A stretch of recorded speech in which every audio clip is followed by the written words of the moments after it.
Welcome to Whispers to a Bride, where we talk about the stuff no one else is talking about. We are going deep on the emotional aspects of getting married, the stress, drama, and turbulence that affects your own sense of identity and your closest relationships. We are talking about what it means to be a bride and how to navigate this sacred time with more grace and ease. I'm your host, Kara Gassabay. As a life coach and therapist, I'm going to be sharing super practical tips so that you can not only rise to the occasion of your wedding, but also your life.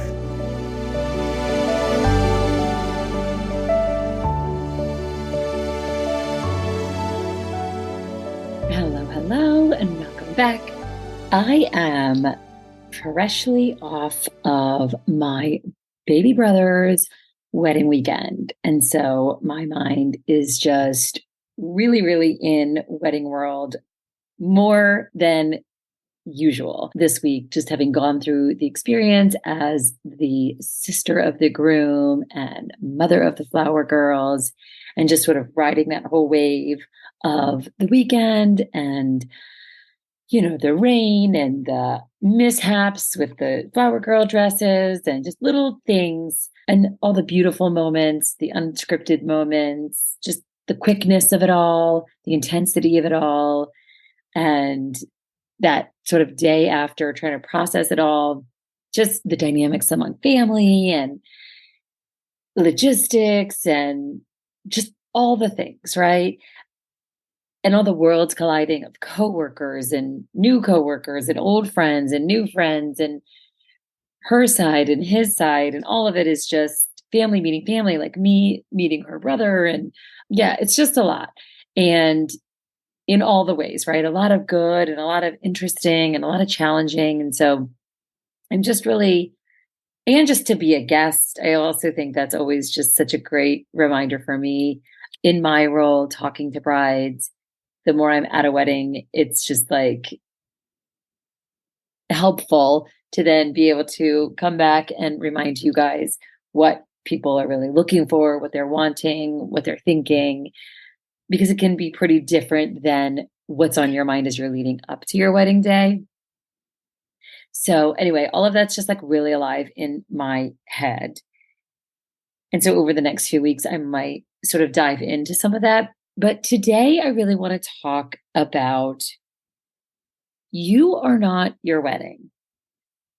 And I just think because of the amount of effort and energy and money and negotiating and figuring out and conversations, like all of it, everything that goes into making a wedding, I think, especially for women, there can be this real over-identification. And if you heard my last week's episode about being nice to yourself, one of the sort of the main three areas we were talking about with the self-compassion is that sort of mindfulness versus over-identification.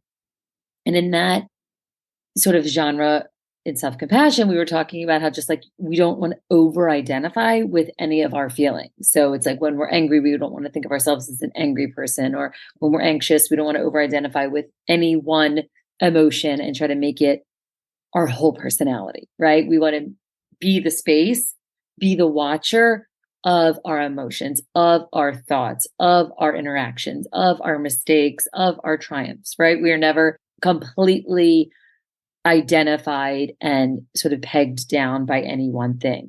And that's just like a really loving way to approach yourself.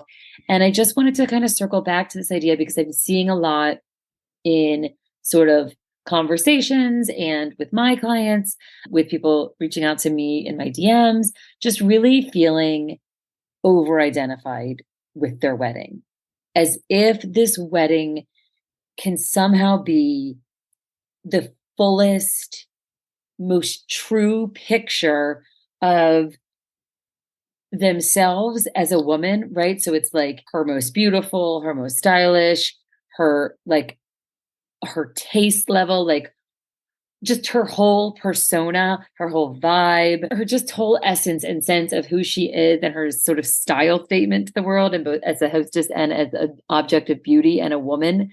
and a feminine like energy in this world seems to really get wrapped up in the wedding day. And I'm also seeing it too, just like as a couple, the couple feels this need to express their whole relationship personality or depth or meaning or essence in the wedding day. And again, it's not that we don't want your wedding to feel like you, but in the same way that I feel like maybe weddings used to be sort of cookie cutter and they vary the same, like the colors were white, the cake had three tiers, the seats look like that, like the way in which maybe it went from being a little predictable. Now I feel like the pendulum has swung and there is this intense pressure for everything to be like super individualized and super specific and very custom and very you, right? Like it's fun. Like you don't even see just place cards on a table anymore with your name and your table number. It's like it has to be a big display that somehow ties into your story. And again, I love all of that. I think it is so fun and so great if you're up for it. But there is this way in which putting some space between who you are as an individual and what your wedding ends up looking like, being like, are two different things, right? It is a part of you, it's a piece of you, it's an experience that you're crafting and creating and hosting and being a part of, but it's also just that, right? You are much bigger than your wedding day. And I don't want you to feel really hemmed in and really like targeted and narrowed down and feeling that intense, tense pressure that like you've got to express everything about you and your whole personality and your relationship and your partner and all, right? It can just be a lot, especially when we talked on this podcast before about how there will be so many unpredictable sort of competing agendas that often happen at weddings, right? There can be cultural stuff and family stuff and stuff about the past or stuff about the future that you're going to want to incorporate that will sort of divert you from your maybe original plan and cause some just feelings of like overwhelm and confusion. The other thing that is really hard, obviously, is the social media stuff. And again, most of you guys are super savvy and have been around social media and grown up with it more than even I have, being an elder millennial myself. I remember life before all of it, and yet I'm still very much in the whole ball game. But I think it's just so important to remember that there is a barrage of images. There are endless ideas, the trends, like the whole thing is just so intense. And I think it can be almost impossible to ever feel like, okay, I've seen everything I need to see. These are my colors. This is my wedding. This is my, and then I will always feel like it was the truest expression of me from now and forever. I just think that's a lot. Women do it with their dress.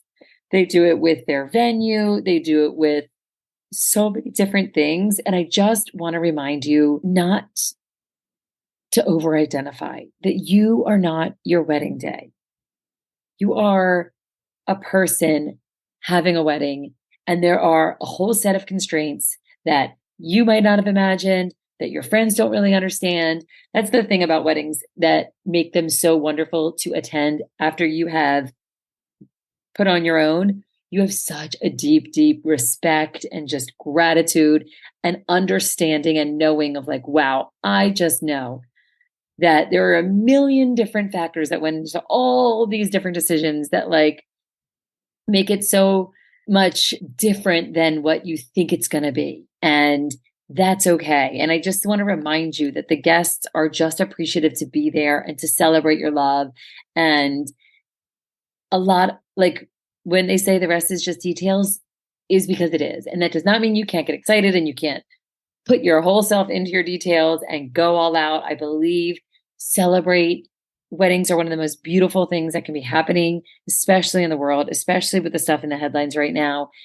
It is more important than ever that we lean into love and togetherness and family and unity and care and friendship and trust and all of that good stuff, right? The good better instincts of all of us as humans. It's just so important to celebrate and uplift all of that and let it be a beautiful, magical thing on its own that's not just tied to being like this perfect expression of who you are, right? Let it sort of meet you in the middle somewhere, and don't think that you have to be forever defined by your wedding day. I think that it is a moment in time, no matter how much you want to be timeless and, regret proof the whole thing. It's just important to remind yourself you are getting married in a certain time. And you're going to look back and be like, oh my gosh, I wouldn't do the same thing. And that's okay. You don't need to always make the same decisions. Evolution is a beautiful thing.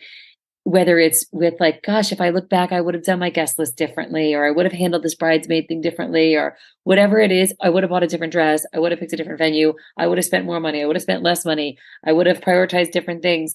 I just see so many women that end up feeling like they messed up, like they made a mistake. And your wedding is here to teach you something. That is the whole point of my work. It's the whole point of this podcast, is that like, just use your wedding to get a little more onto yourself, learn a bit about yourself, learn about how you interact with conflict and budgets and your body and spending money and joining another family and navigating friendships and joining your life with another. Like, there's just so many themes that happen in this beautiful chapter of your life. But keeping space, keeping that mindfulness between yourself and your identity and who you are and this wedding day. You are not your wedding. And once you put a little space there, you can then attend your wedding, right? Because you don't think of yourself as the wedding. You're at the wedding too. You're experiencing it, which also brings you back into community instead of like keeping you isolated as like, I'm the creator of this thing, and then you guys are all here to judge it. I feel like that dynamic of vulnerability comes into play that just adds too much. You're already in a really vulnerable, beautiful state, expressing a really private love in a really public way and opening yourself up, saying your vows in front of a crowd. Like, it's all can be like a lot. So then don't over identify and act like this wedding is like your whole expression of who you are and who you'll ever be. No, it's like, make it honest and sincere and an offering of who you and your fiance are and how you want to celebrate and how you want to show up and how you want to do it with really intentional choices that you feel really good about now and know that you can laugh about later, and just take it a little less seriously. Do not over identify with it. Give yourself a little space between you and your wedding.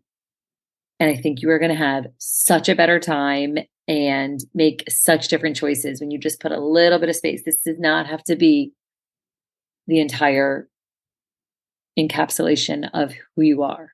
This is just a beautiful offering of celebrating your love and your union and your choice in your person. And it's just a great opportunity to do that. That so easily veers off the cliff into like a whole other thing of trying to keep up with the Joneses and make a splash on social media and like keep up with all the trend. Like, it can go a lot of different ways, and it's okay to get sucked in. It's okay to fall off your path. But this week, I just want to remind you that you are not your wedding.